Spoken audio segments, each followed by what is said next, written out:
First John chapter 1, verse 1.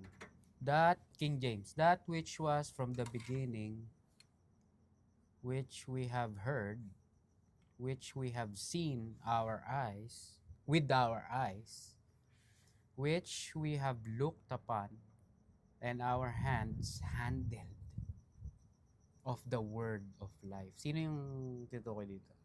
Lord. Ha? Si Lord. From the beginning, no? Grabe yung opening na naman ni John, ano? Kagaya ng Book of John, no? In the beginning. Na? Palagi na lang siyang ganun. Just from the beginning, which we have heard. Talagang na-experience nila si Lord. Face to face. Talagang sila yung main witness. No? Kunyari kanina nung papunta kami dun kila Nick, no? May aksidente. Talaga si Daddy yung nasa harapan. May dumiretso, may lumiko, nagkabaga. Sabi ni Mami, dapat nagstay ka, witness.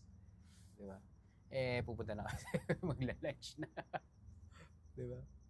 Pwede sana maging witness. Pero, yun nga, si John and the disciples, sila yung first-hand witnesses. Di ba?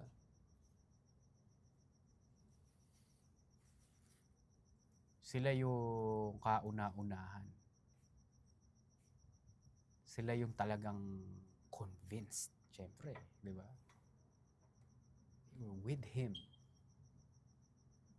The capital H-I-M. They were with the Lord, no? We have heard, which we have seen with our eyes.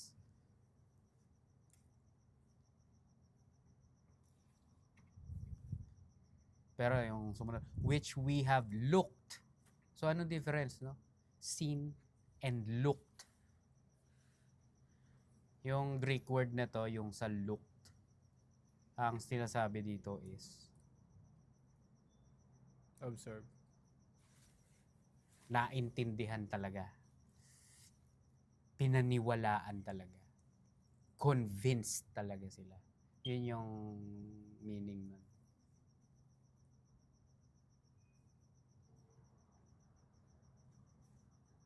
And our hands have handled. Especially siguro si John, no? Kasi nga panay ang lean niya eh. The Lord's, diba, bosom. The disciples whom Jesus loved. Kung tawagin niya yung sarili niya.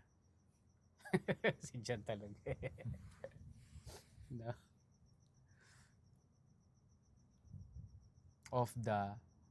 And our hands have handled of the word of life. The logos.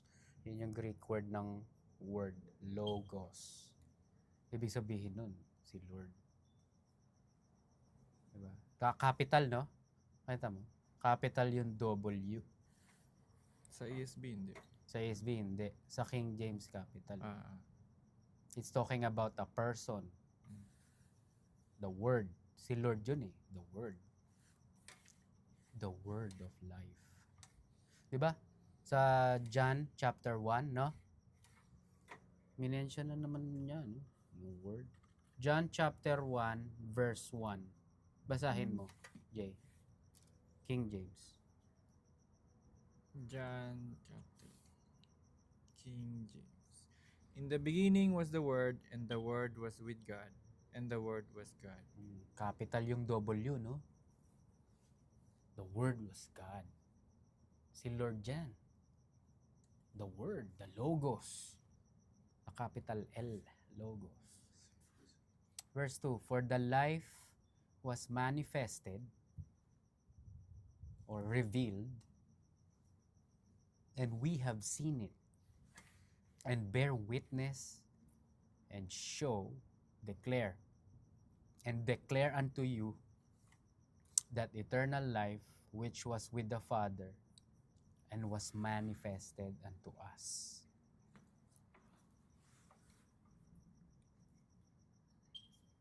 The fullness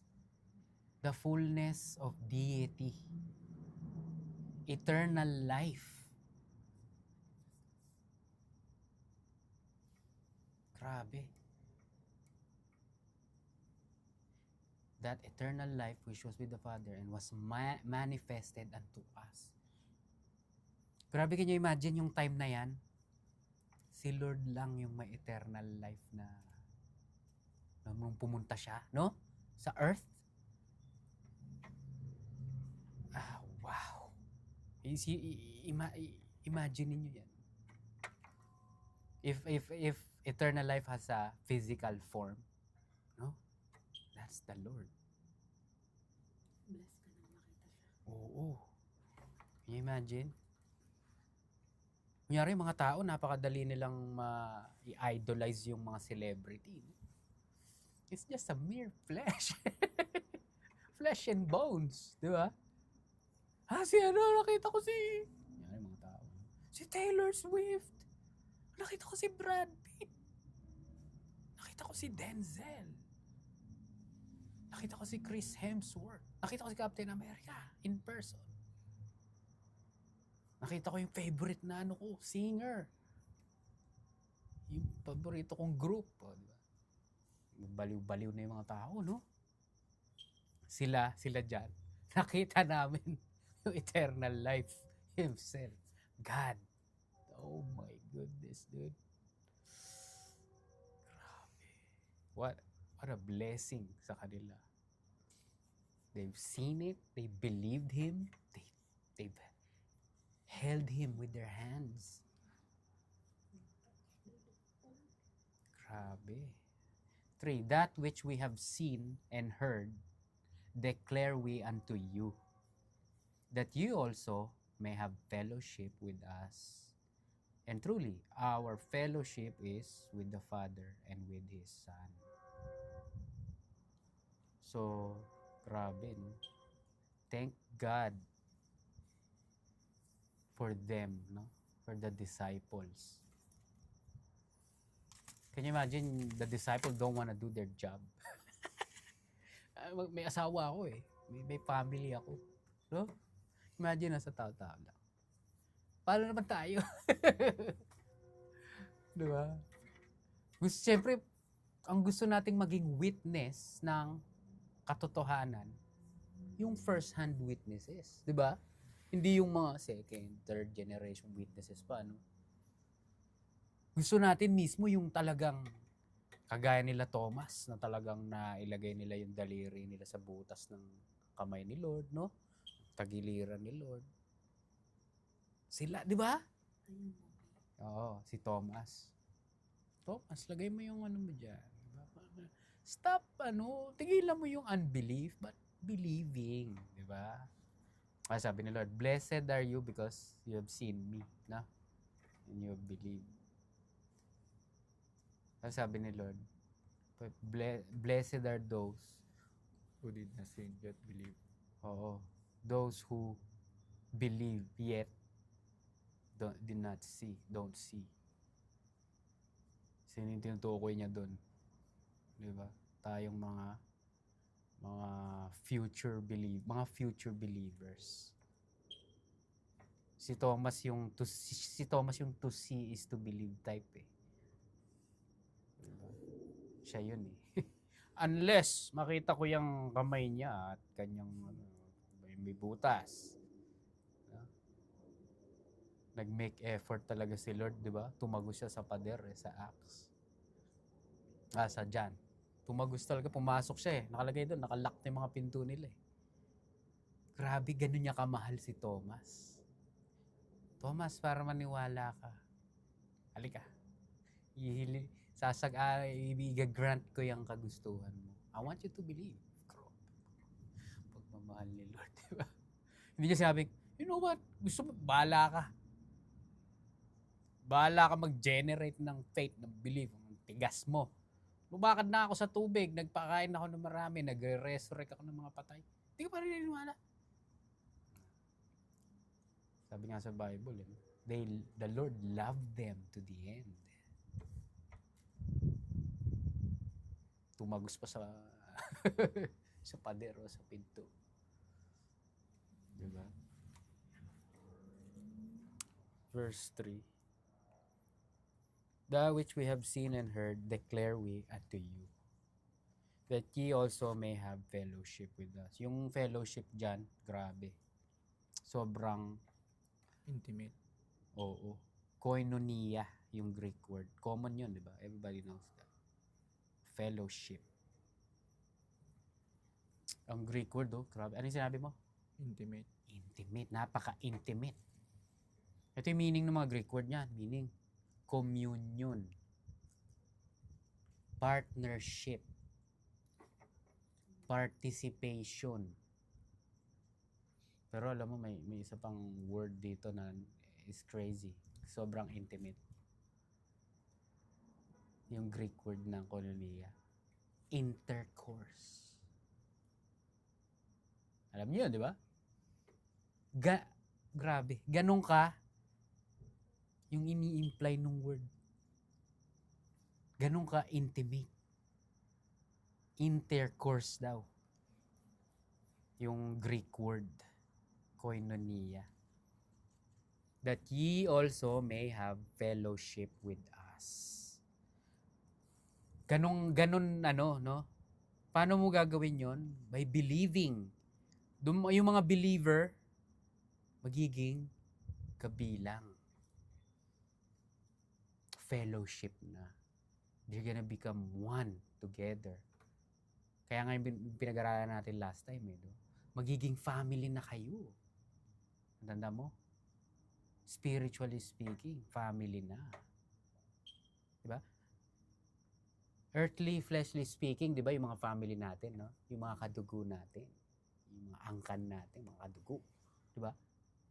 Pero pag naging member ka ng family, spiritual family with God, yun yung tinatawag na matinding klase ng fellowship. Hindi oneness, kundi unity na. Union. Communion. And truly, our fellowship is with the Father and with His Son, Jesus Christ. Yeah. Confirm. Hindi sinabi dito kung ano ng mga false gods name. Mahalaga yung pangalan, no? Kaya minention dito yung pangalan ni Lord. Jesus Christos. Yun ang Greek word. Jesus Christos. Sa Hebrew naman. So originally, yung New Testament is written in Greek. Kasi yun yung pinaka-common na nila na word. Na language. Yung parang English sa kanila yun dati. So basically, yung mga Jew, alam nila mag-Greek. Yung mga Greek, hindi nila alam mag-Hebrew. So, kaya hindi sinulat yung New Testament Hebrew, hindi Hebrew originally. Ang original, Greek. Kasi ang daming Greek. So yung Hebrew, nakasulat Sa Hebrew. yung Hebrew, sinulat na yon after na. Para may Hebrew New Testament eh. Ganun. Parang lang yon in their language. Pero sa Hebrew, ang pangalan ni Lord, Yeshua. Yung Book of Hebrews. Yung Hebrews, written yun sa mga Jews. Yeshua HaMashiach. Yun ang pangalan niya. Kasi yung Christ, Messiah, di ba? Ibig sabihin nun. So, Yeshua. Ang English naman ng Yeshua, Joshua. Kaya rin si Joshua sa Bible, Yeshua yun eh. Yeshua HaMashiach. Parang Jesus, Messiah, Christ. Ibig sabihin ng Christ, yun yan, dami. The anointed one, the sent one, Lamb. the Holy One of God. One from God. Yeah. From the Father. So, 'di ba? Nasaan nga yung ano?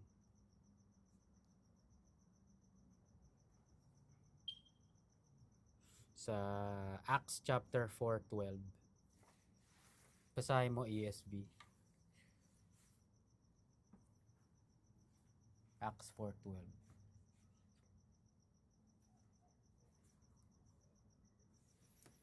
And there is salvation in no one else, for there is no other name under heaven given among men by which we must be saved. Nakita mo?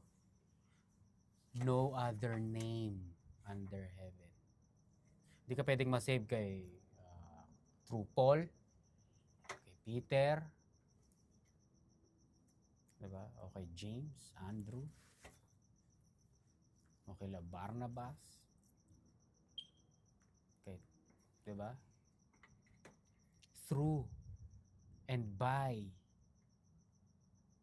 the Lord Jesus Christ lang ang salvation. Sa John 14:6, no? I am the way, the truth, and the life. No one comes to the Father but by me or through me. Diba? Kaya, mahalaga yung pangalan. Kaya sinabi niya dito, no? And truly our fellowship is with the Father and with His Son, Jesus Christ. So, in hearing that, in reading this, they know, the reader would know, is that's the right way. Huh? Because that's the only way. Diba? Verse 4. And these things write we unto you, that your joy may be full. These things write we unto you, that your joy may be full.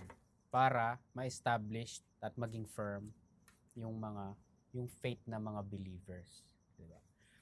Pag binasa mo yung book of John, grabe, di ba? Puro mga sulat ni John is these things were written so that you may believe. Na? Laging ganun. Alam ni, inspired by the Holy Spirit, alam niya yung mission ni Lord. Alam ni John yung kailangan niyang gawin, no? Is for the people to believe. Palagi na lang ganun yung sa John. This was written so that you may believe. Tandaan niyo yun, di ba? Tapos ito na naman siya. And these things write we unto you, that your joy may be full. Grabe. Di ba? Ngayon, kung ibig sabihin nun, di ba, wala kang dapat ikalungkot o ika-doubt. Di ba? Alam niyo na yun. Masaya ka kasi saved ka na eh. Sinave tayo ni Lord. The only way. We are in the right way. We have fellowship with the Father and His Son, the Lord Jesus Christ. That's the only reason to rejoice. Diba? To have full joy. Diba? John 15:11. John 15:11. Basahin mo. ESV.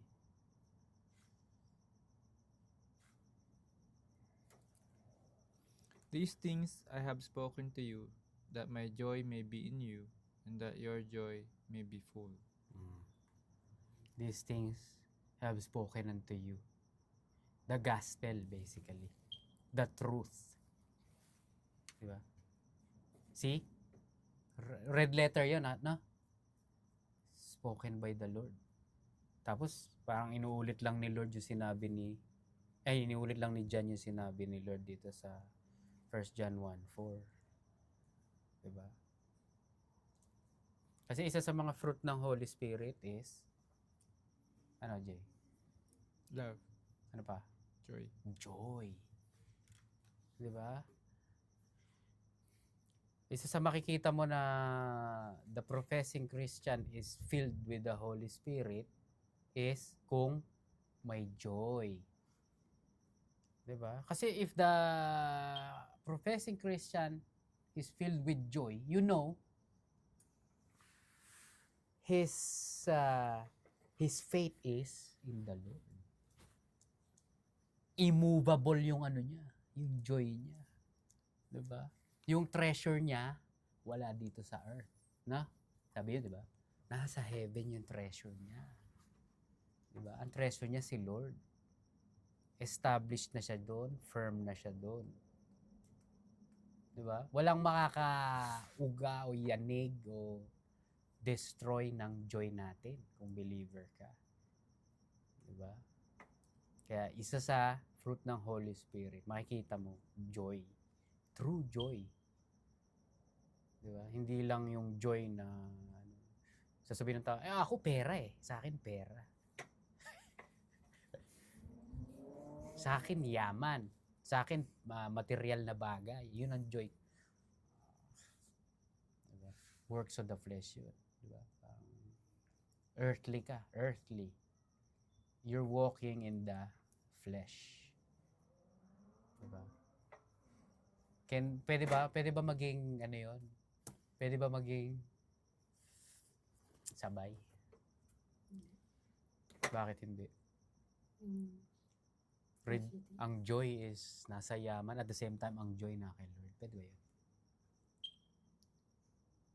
Ha? Pwede. Pwede siguro. Oo, pwede. Pero mas matindi yung joy mo, no? Kunyari, nawala yung ano mo. Diba? Nawala yung mga ari-arian mo, yung yaman mo, yung pera mo, nanakaw, nasunog, nawala. Paano mangyayari sa iyo? Diba? Kung mamamanage mo na hindi maapektuhan yung joy mo in the spirit, sige, pwede. Naintindihan mo? Ha?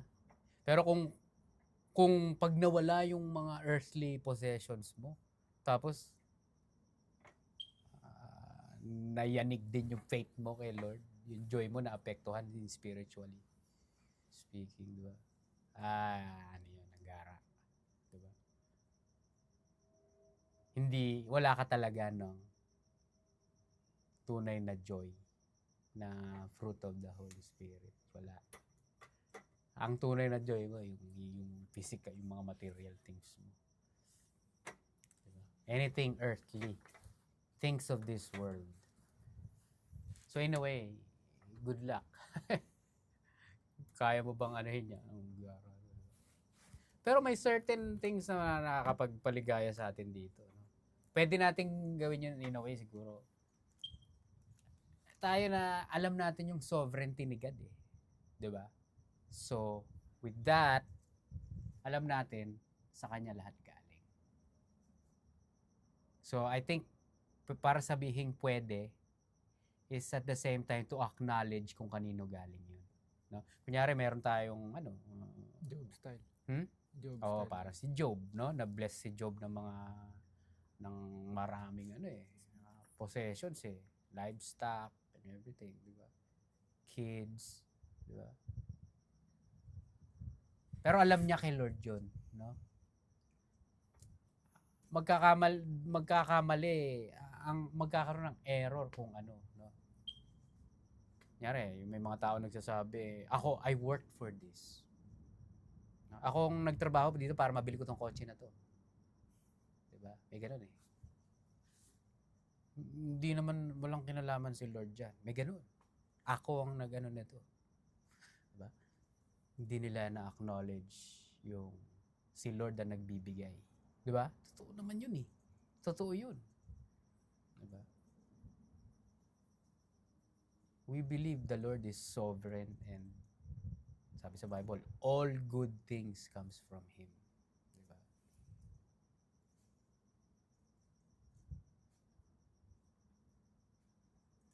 Siya nagbibigay ng lahat. So, kunyari ako, yung health ng mga pets ko, they're healthy. I'm happy, na? Hinihingi ko kay God yun eh. Lord, diba? Lord, okay, sana grant mo ng health yung mga mga alaga. After all, bigay mo yung mga alaga ko sa akin eh. Bigay mo yan eh. Diba? Lahat, ina-acknowledge mo, alam mo yun? Kunyari, you rejoice kasi healthy ka. Bigay din ni Lord yung health mo eh. Di ba? Lord, ang lakas mo, no? Healthy ka. Na-acknowledge mo, bigay ni Lord yun. Binless ka ng health. Di ba? You rejoice in that. You're basically rejoicing kasi, no? It's from Him. No?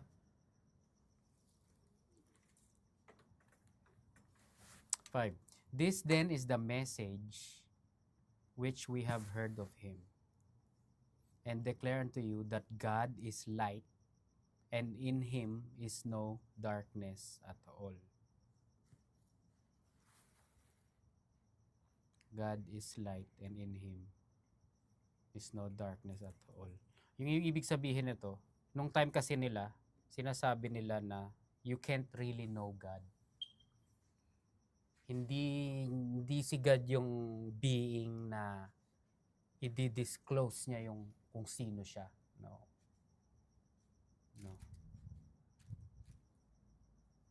To combat those movement na tinatawag nila yun na mysticism nung panahon na yun. That God is a mysterious God na you can't fully know Him.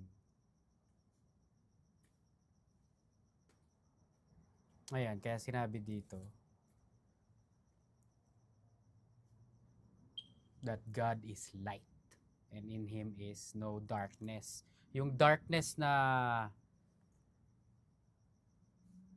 ginamit dito, yung word dito is yung Greek word ng darkness meaning obscurity.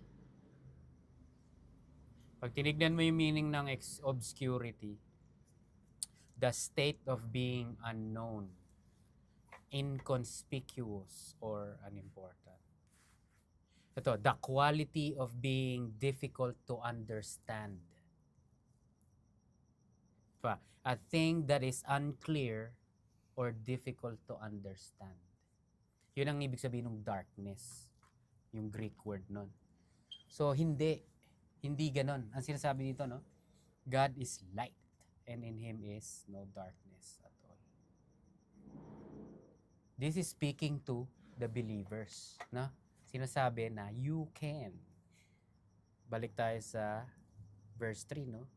You can have fellowship with God, the Father and His Son. You can have fellowship.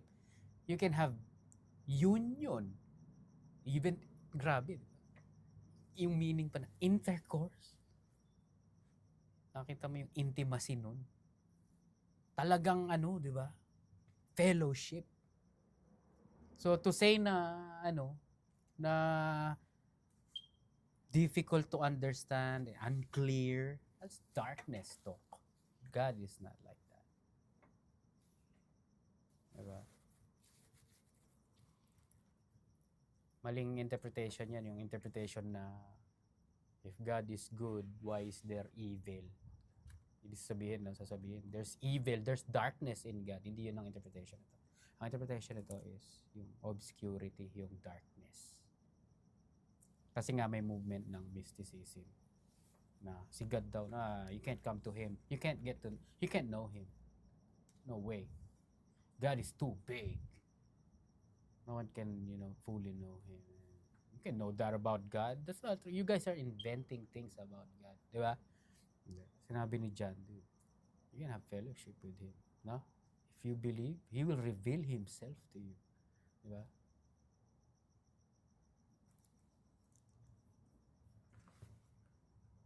Malinaw na malinaw.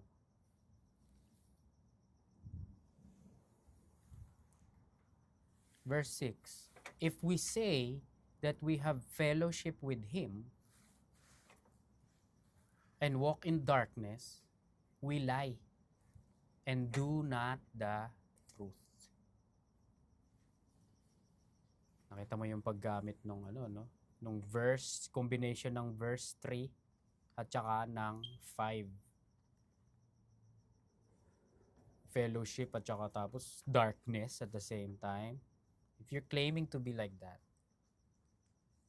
you lie and do not the truth. So basically, to have fellowship with, how do you do that? To believe in Him, no?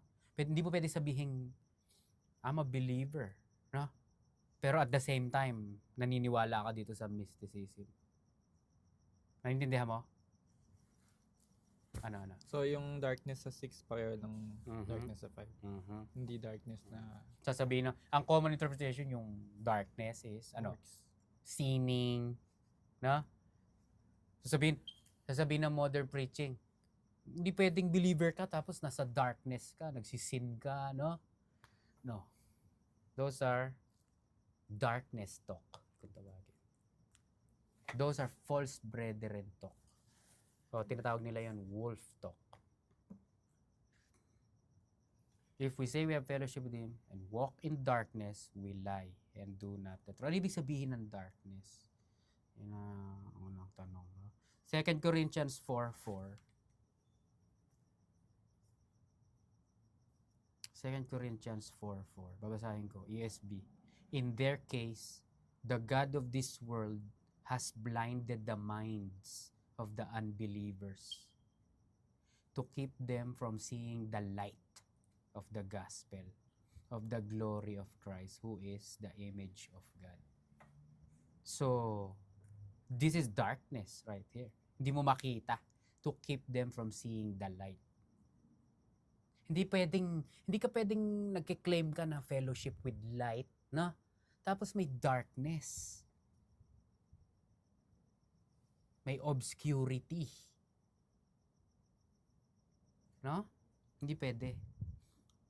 Ephesians 4:18. They are darkened in their understanding, alienated from the life of God because of the ignorance that is in them due to their hardness of heart. Nakita mo yung choice ng tao dito, no? They chose to harden their heart. Na? What do they receive? Darkened understanding. Darkness. Diba? Kaya hindi mo pwede sabihin meron kang darkness.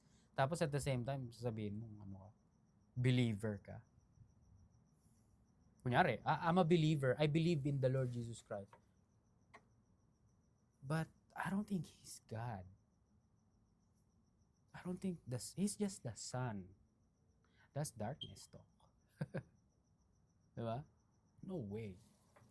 No way He's God too. The God is the Father. Siya anak lang. No way siya yung Diyos. No, that's darkness talk. Darkness yun.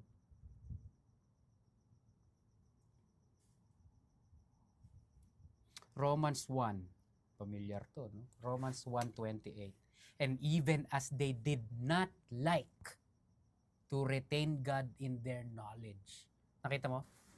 Nakita mo yung pinag-uusapan natin kanina? Ino-honor ni God yung kagustuhan mo. They did not like. Pag bumalik tayo dun sa Ephesians 4:18, no? They hardened their heart. Diba? I-honor ni God dyan. Ano mangyayari? As they did not like to retain God in their knowledge, God gave them over to a reprobate mind to do those things which are not convenient. Reprobate mind, para kang naging hayop. God gave them to a animal mind. Ang tinutukoy dito yung mga unbelievers na, especially yung mga the homosexuals. Dito. Diba?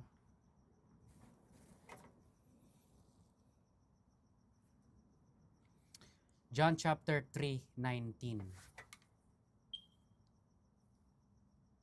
John chapter 3:19. Basahin mo. King James. John chapter 3:19. And this is the condemnation that light is come into the world, and men love darkness rather than the light, because their deeds were evil. Nakita mo? Nakita mo na naman yung pinaggagawa ng mga tao. Anong decision nila? Loving darkness. Men love darkness rather than light. Ano ngayon ang kapalit nun, no? Condemnation.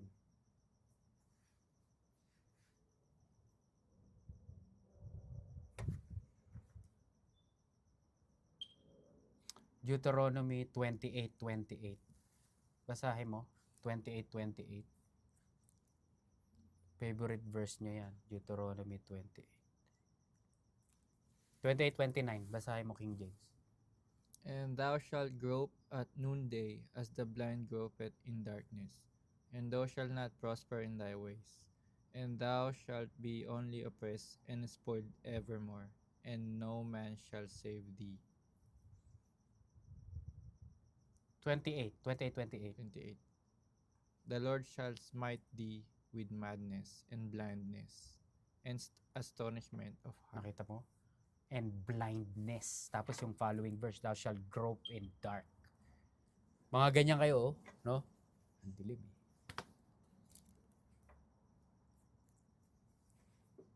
Ang ano nun, di ba? Pinili niyo yung way na yun eh. Di ba? Alam niyo naman yung Deuteronomy 28, di ba? Mga sumuway kay Lord, makakatanggap ng mga ganun. Mga cursing.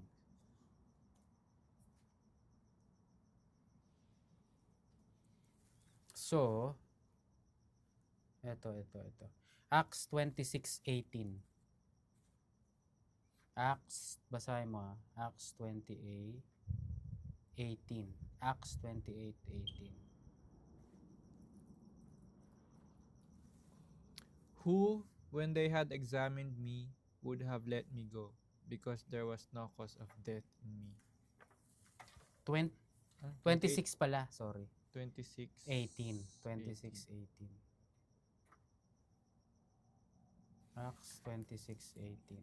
To open their eyes and to turn them from darkness to light, and from the power of Satan unto God, that they may receive forgiveness of sins and inheritance among them, which are sanctified by faith that is in me. There you go. To open their eyes. See, pag darkness, as blindness ang associated with blindness. Diba? But to open their eyes, meaning to turn them from darkness to light. So pag believer ka, there's no darkness. Meaning, yung mga darkness talk na si God, di tayo pwede, di natin pwede malaman yung ano niya. Di ba? Can't know Him. Sasabihin sa'yo ng mga darkness.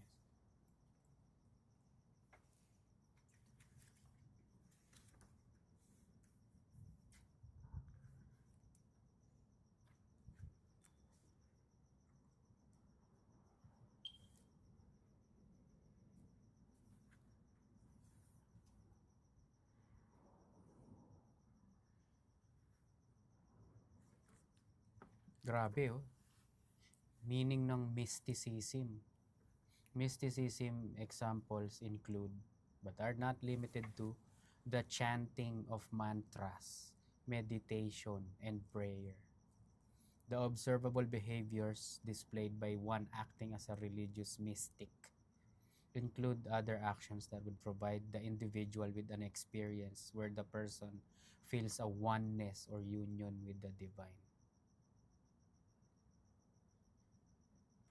In its broadest sense, refers to the belief that direct knowledge or union with the divine or ultimate reality can be attained through personal experience.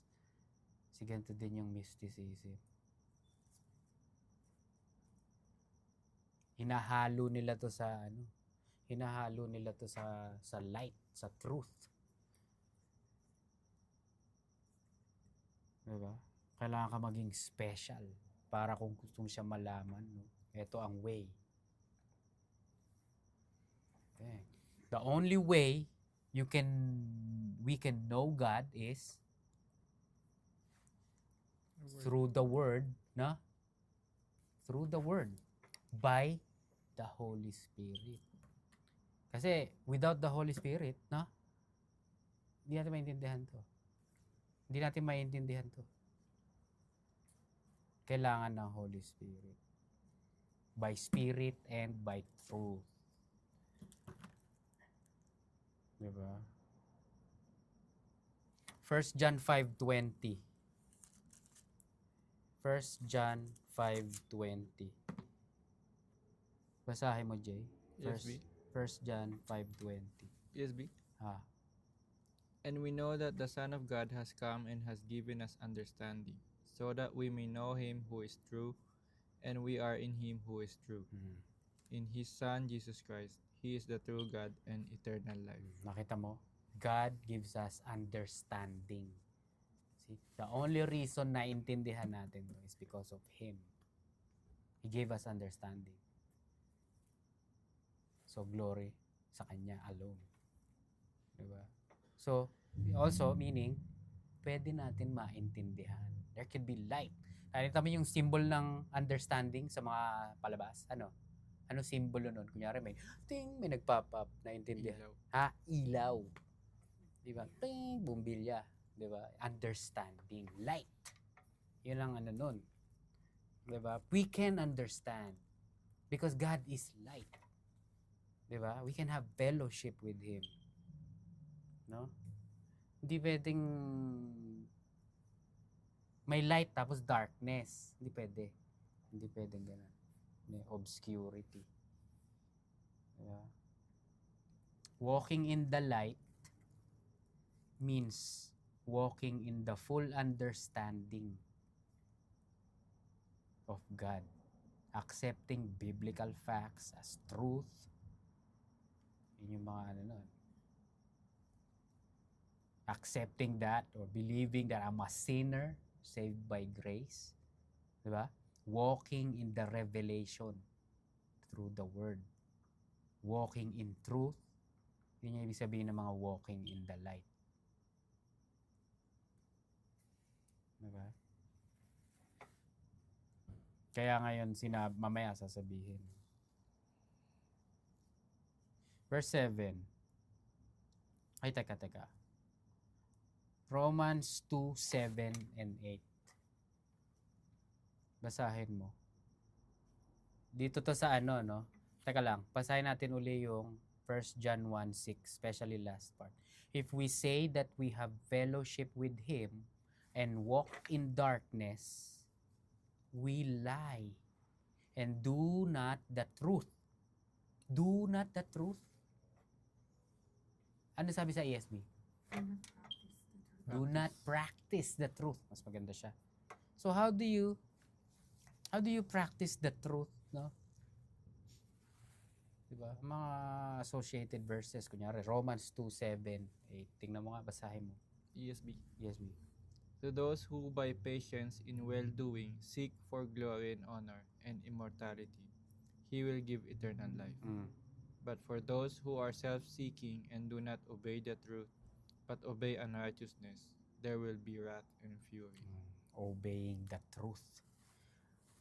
Those who do not obey the truth.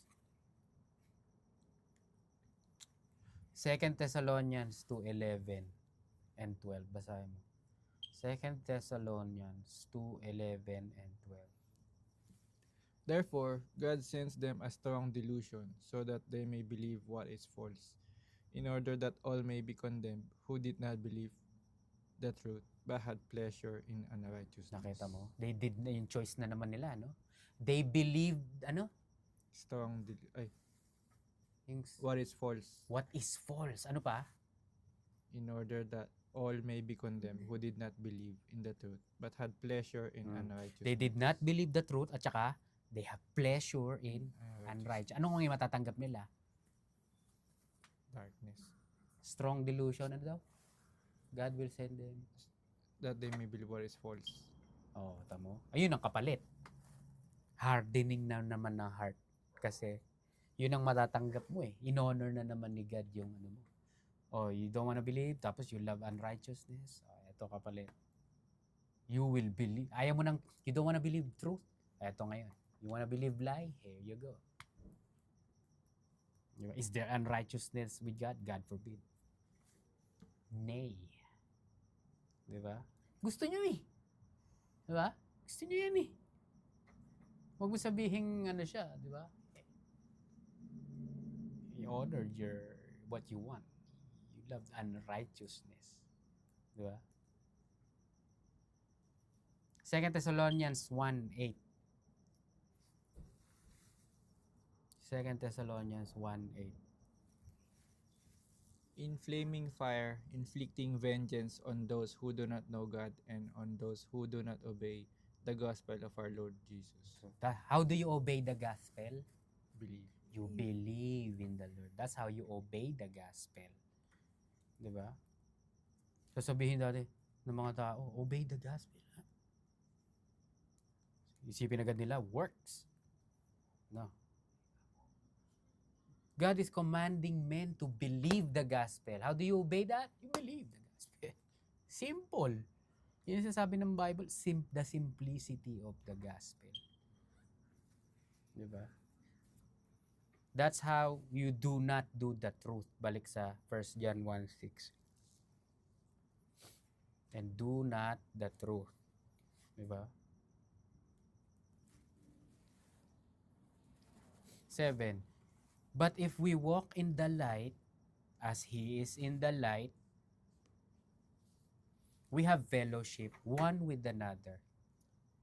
And the blood of Jesus Christ, His Son, cleanses us from all sin.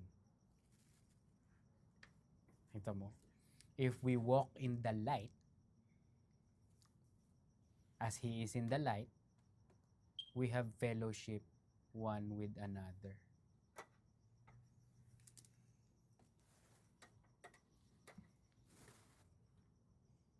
How do you walk in the light? You believe in Him. That's how you walk in the light. So if you walk in the light, you have fellowship one with another. And the blood of Jesus Christ, His Son, cleanse. So if you believe in Him, no, cleanseth. The blood of Jesus Christ, His Son, cleanseth us from all sin. Continued cleansing ang ibig sabihin niyan. For the believers. Walking in the light. Anong makukuha mo? Fellowship with Him and continued cleansing.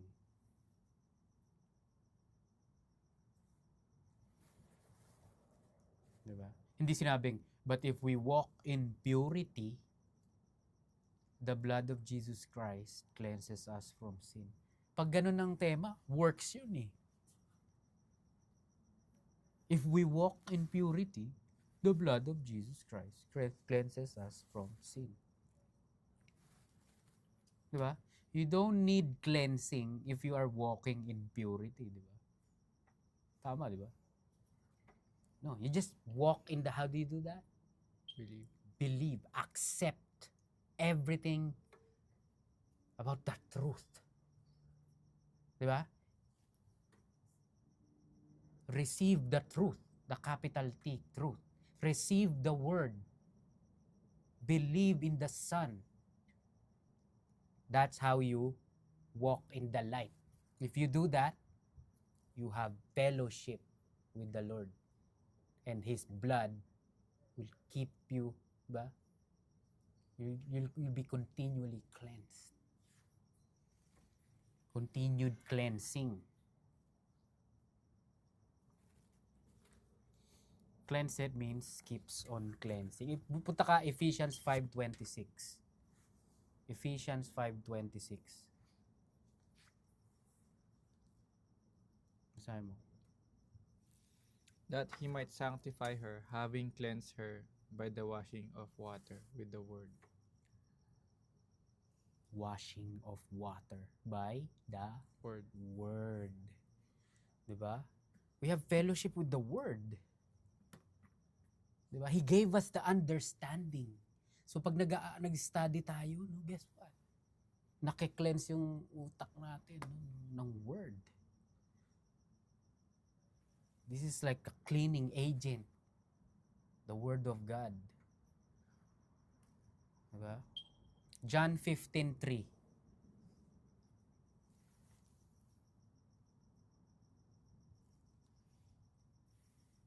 John 15:3. Already you are clean because of the word that I have spoken to you. Tamo. Because of the word, you're already clean. Diba? Ito ang naglilinis sa atin. Sino yung word? Si Lord. Si Lord, siya ang naglilinis sa atin. Wow, grabe, di ba? Diba? So ano ba? Kailangan pa palagi magbasa? Para palagi Hindi. Malinis na sabi, balitin mo nga. Ay, naka-King James ako. 3. Already you are clean because of the word that I have spoken. Already, you are clean. Tapos na. Already, you're clean. Di ba si Peter nga, di ba? O, hugasan sila yung paa nila, no? Tandaan nyo? Sabi ni si Peter, Lord, I won't allow you to wash my feet. Nah. Sabi ni Lord sa kanya, pag di ko inugasan paa mo, you have no part in me. You have no part in this. Sabi ni Peter, behold, pati ulo ko, kamay, paa, katawan ko, hugasan mo na. Ano sabi ni Lord sa kanya? Yan, binasa mo na kanina. No? Malinis ka na. Because of my word. Kailangan ko lang hugasan yung paa. Diba? Alam mo na kasi yung paa nandito pa rin sa world. This world is filthy. Diba? Meron pa rin tayong affairs dito sa mundo. May mga ginagawa tayo. Diba? Excuse me.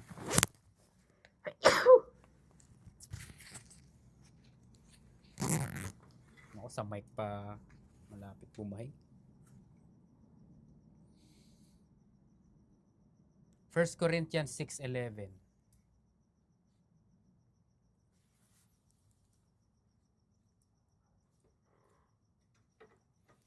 And such were some of you, but you were washed, you were sanctified, you were justified in the name of the Lord Jesus Christ, and by the Spirit of our God. Such were, ano daw?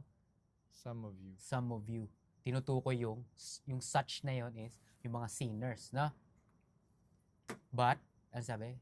But you are Washed. washed. Basically, yung sin, yung Psalm 32, your sins are covered. Your sins are covered. Kaya ngayon sinasabi sa 1 John chapter 1 verse 4. And these things write we unto you, that your joy may Be full. be full. Diba?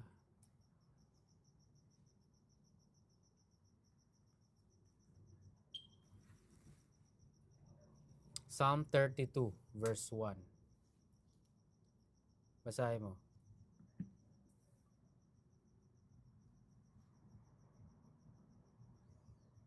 Psalm 32 verse 1. Blessed is the one whose transgression is forgiven, whose sin is covered. Nakita mo naman. Malinaw na malinaw yan. Ito yan. May cover. Covered. Forgiven. Covered. Puro past tense. Blessed. Meaning happy.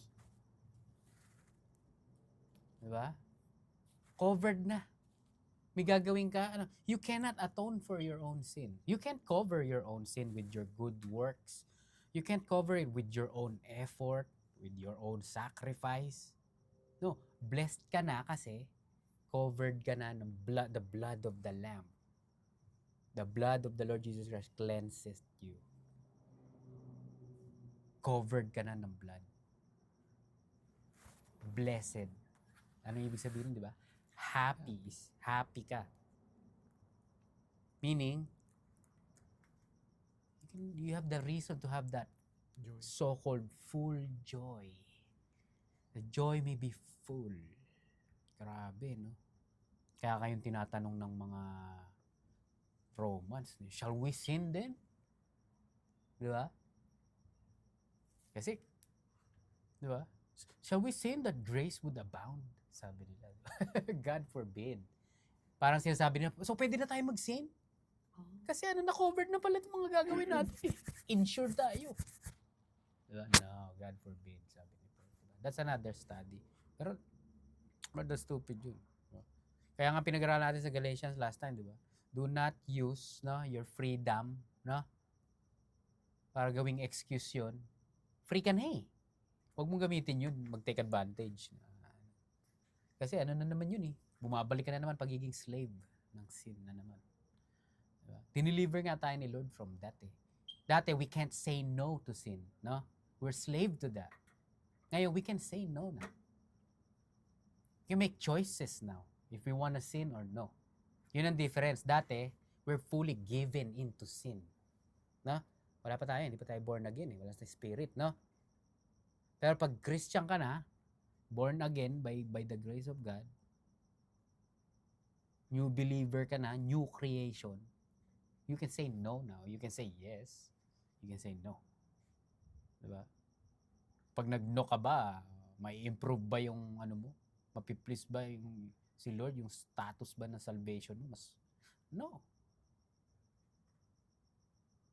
Diba? Hindi yun ang reason bakit ka pero may danger yun kasi malaman natin sa susunod. Kasi merong deceitfulness ang sin, na? It will weigh you down, no? You get captured by the deceitfulness of sin. Hindi ka ngayon makakalapit kay God, yung sinasabi natin kanina. You're gonna feel ashamed like Adam and Eve because of the sin. Kaya hindi maganda. Yeah.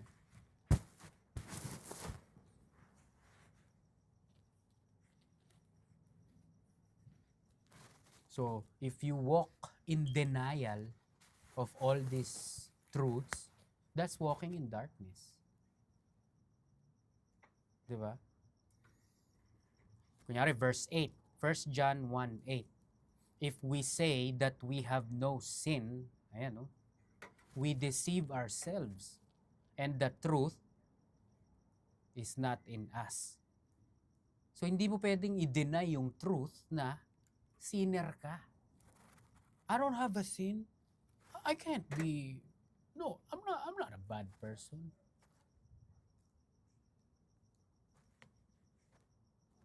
Full denial. Can you believe that? May tao na ganun. I don't have a sin. Nandito rin yung mga tao na hindi naman ako ganun kasama. No? Compare to Hitler, hindi naman ako ganun. Compare to sino yung mga serial killer, diba? I'm just a normal human being. I make mistakes here and there. So, hindi naman. No!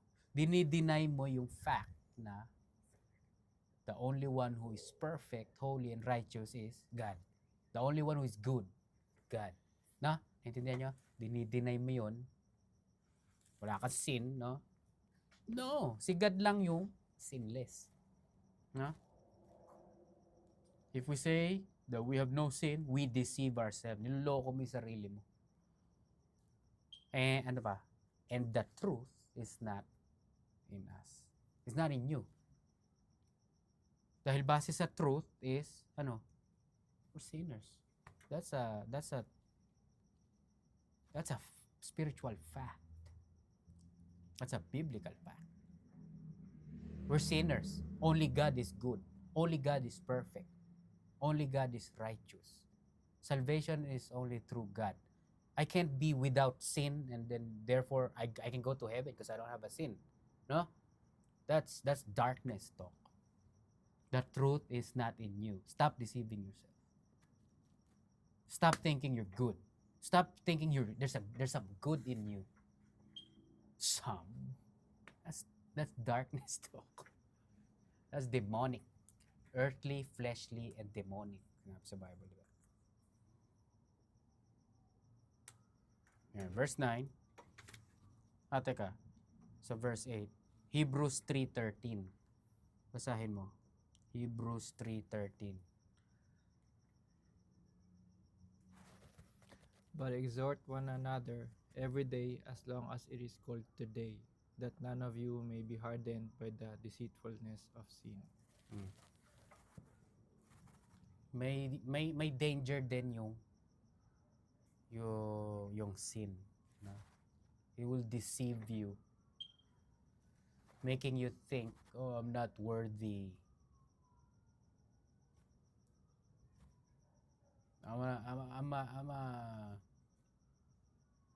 fix my life first. May kilala tayo na gano'n, di ba? Kinausap natin ng gospel. Sabi niya is, ayusin ko muna yung buhay ko. Hindi ako I can't believe yet. I have to, wala ka mako-contribute para makita ka ni Lord na acceptable and favorable and pleasing. Wala ka magagawa. Anong I have to fix? The only way you could get cleansed is you transfer from darkness to light. Gaya ng binaba. How? Believe in the Lord. Believe the truth. Obey the truth. Yun yung sabi kanina. Diba? Obey the gospel. That's how you become translated or transferred in the light. Diba? Wag kang magpapadala sa deceitfulness ng sin. Diba? Hindi ako makalapit kay God. Tsaka na. You're robbing yourself of joy because of your sin. No? Hindi ka ngayon masaya. Kasi yung sin mo eh.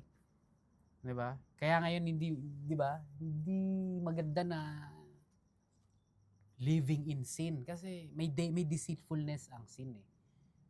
Diba?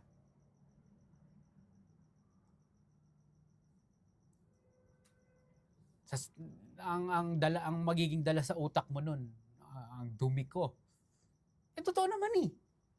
That's a biblical fact. Madumi tayo. Sinner, wicked, filthy. Di ba? Ngayon tapos, papasok sa isip, ang dumi ko na. Bakit? Kasi yung ginawa ko kagabi, nag-game ako, yung mga pinag-ano ko nung nag-game ako. Oo, di ba? You feel that, pag nag-dwell ka doon, ine-entertain mo yung gano'n, that's darkness talk. Diba? Light talk is, totoo naman eh. But guess what? My sins are covered. I'm not gonna rejoice kasi I was good last night. I didn't react in the fleshly way. So I rejoice because the Lord is my Savior. And the Lord's precious blood covers my sins. I'm blessed. Oh, you're full joy. Diba? Ngayon, kung hindi nyo maintindihan yon, diba? Ask the Lord. Ask the Lord. Diba? Yun ngayon yung sinasabi sa verse 7. But if we walk in the light, as He is in the light, we have fellowship one with another. And the blood of Jesus Christ, His Son, cleanseth us from all sin. If you're a believer, you get continued cleansing and you get covering and you get forgiveness.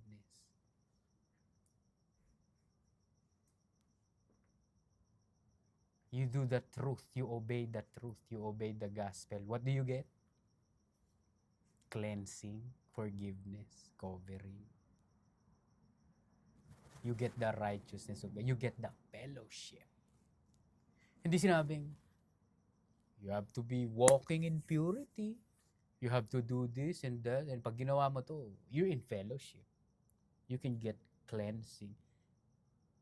Bak magki-cleansing ka pa, kine-cleanse mo na nga yung sarili mo by your works. But guess what? There's no such thing as you cleansing your own self. Na? That, hindi pwede mangyari. Impossible. You can't clean yourself by, kunyari, mga Pilipino sa Pilipinas, no? Nagsasacrifice sila. Nagbubuhat sila ng sarili nilang cross. Naglalatigo ng likod and everything. Sinakulo. For what? So you could get cleansed. That's darkness talk. That's walking in darkness. You can't do that, sabi dito. You can't. You have to accept the light, the understanding, the truth, the biblical facts, the spiritual facts. That's how you walk in light. Yung mga darkness ng mga halo, hindi pwede. Hindi pwede yung ganun.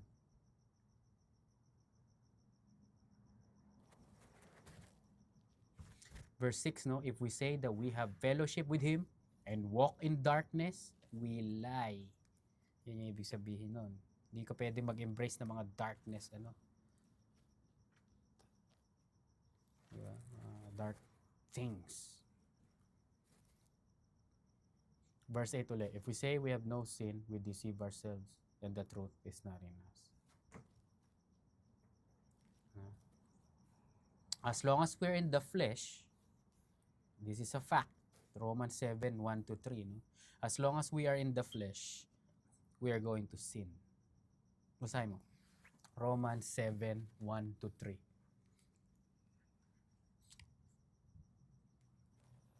Or do you not know, brothers, for I am speaking to those who know the law, that the law is binding on a person only as long as he lives? For a married woman is bound by the law to her husband while he lives. But if her husband dies, she is released from the law of marriage. Accordingly, she will be called an adulteress if she lives with another man while her husband is alive. But if her husband dies, she is free from that law, and if she marries another man, she is not an adulteress. Nakita mo? Ang sinasabi dyan, as long as buhay, kunyari may asawa ka, buhay pa, hindi ka pwede mag-asawa. Buhay pa yung asawa mo eh. Pag nag-asawa ka ng iba, may asawa ka pa, adulterer ka. Diba? Kailangan, pwede ka na mag-asawa kung namatay na yan. Ganun din spiritually tayo. As long as nasa flesh tayo, diba? As long as nasa flesh tayo, magsisin tayo. Paano ngayon tayo makakawala? Eh, hindi pa tayo patay. Diba? Doon ngayon nagkikin yung pinag-aralan natin sa mga letters ni Paul, no? We are crucified with The Lord. With Christ, by faith. Yung death ni Lord sa cross is death din natin by faith. Para ma-deliver tayo dito sa corruption, sa curse ng flesh. By faith yun. By faith. Diba? Kaya nga sinabi, diba? We walk by faith and not by sight. Nasaan yun? Sa 2 Corinthians pa. We walk by faith.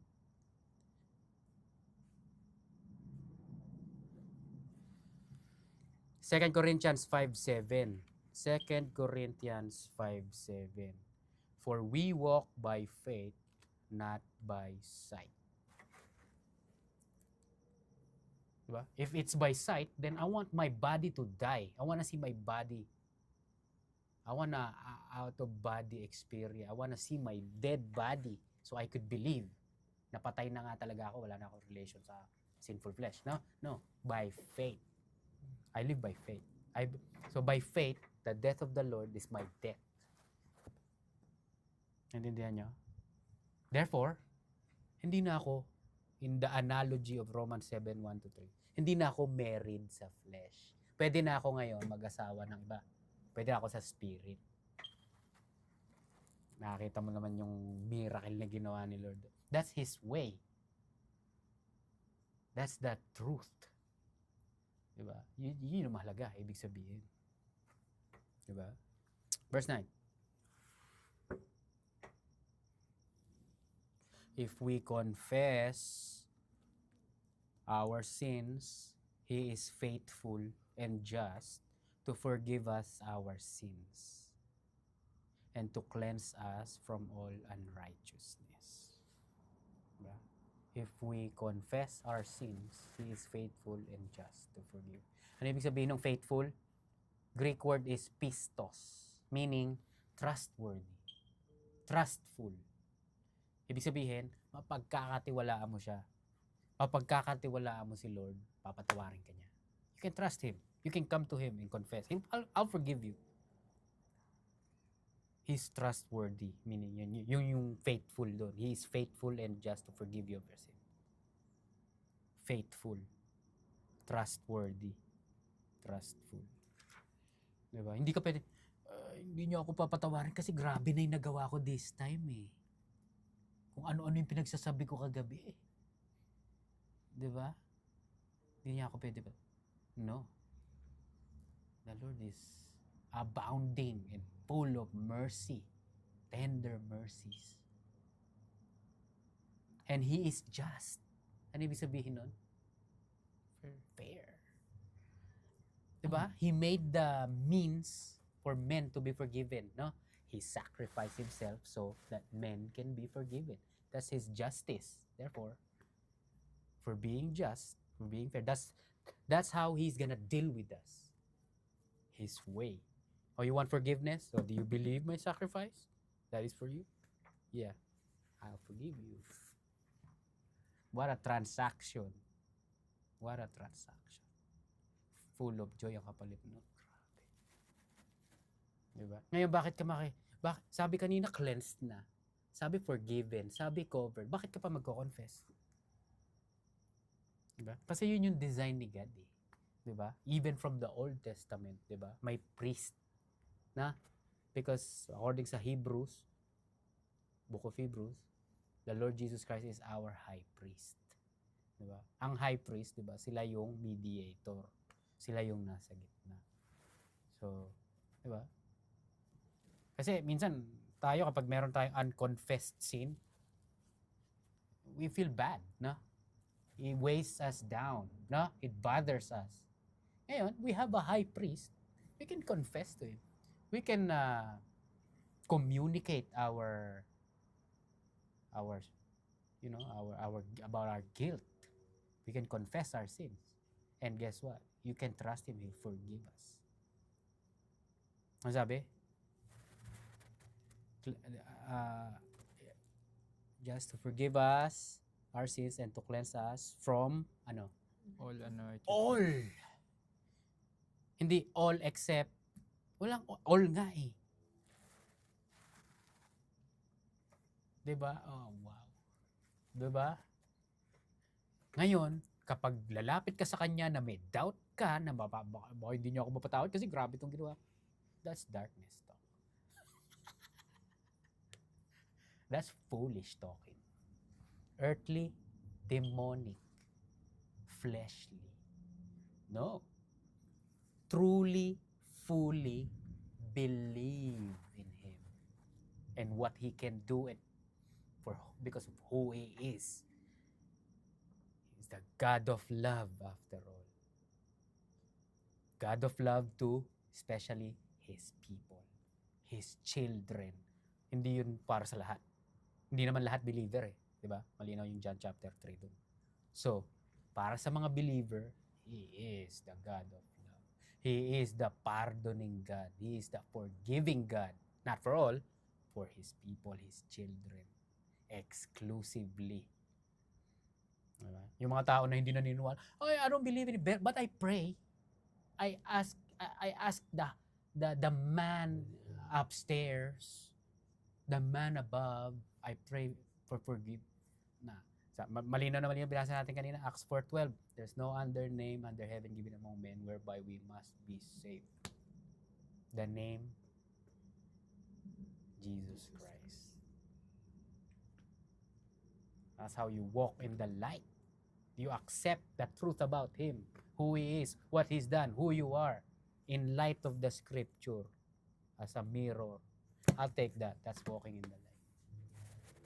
Pero yung mga, hindi ako makakalapit.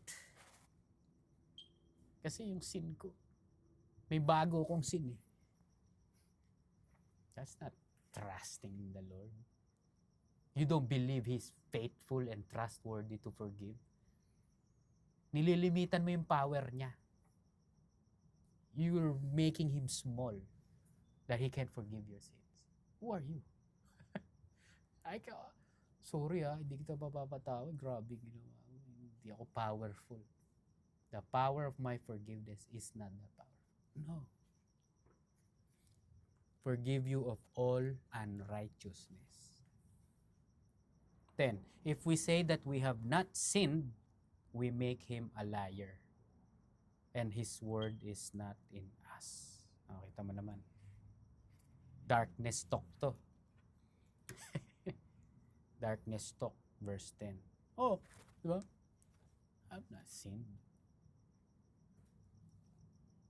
You make him a liar. Diba? God is all about truth. Pero pag sinabi mo to, you're claiming His truth to be a lie. And His word is not in us. Diba? His word is not richly dwelling in us.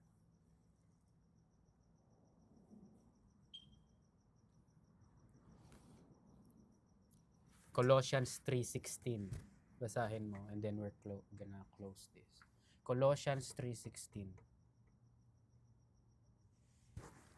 Let the word of Christ dwell in you richly, teaching and admonishing one another in all wisdom, singing psalms and hymns and spiritual songs with Sing. thankfulness in your hearts to Okay. God. Ito mo naman, singing songs, thankfulness and thanksgiving, no? Pero nakita mo yung first part. Let the word of Christ richly dwell within you. Ito yung sinasabi dito sa huli ng verse 10, 1 John 1:10. And His word is not in us. Pag sinasabi mo na we have not sinned. Gaya nung may kinausap ako sa gym, grabe. May kinausap siyang prophet daw, di ba? Sabi niya, he knows my struggles. Pero sabi niya sa akin, meron akong 3 struggle eh. Pero hindi ko na yun ginagawa ngayon. Sabi niya sa akin, I don't do those sins anymore. That's darkness talk. We have not. Di ba? Ano sabi? We have not sinned. If we say that we have not sinned, diba? Do we sin every day? Absolutely. If you say, oh, you know what, kahapon dude, hindi ako nag-sin. Grabe. You make him a liar. The word is not richly dwelling in you. Pero sinasabi sa Corinthians, no, let the word of Christ richly dwell in you. Ano ibig sabihin niya? Let it dominate you. Let it take over your life. Let the light take over in you. Let it shine in you.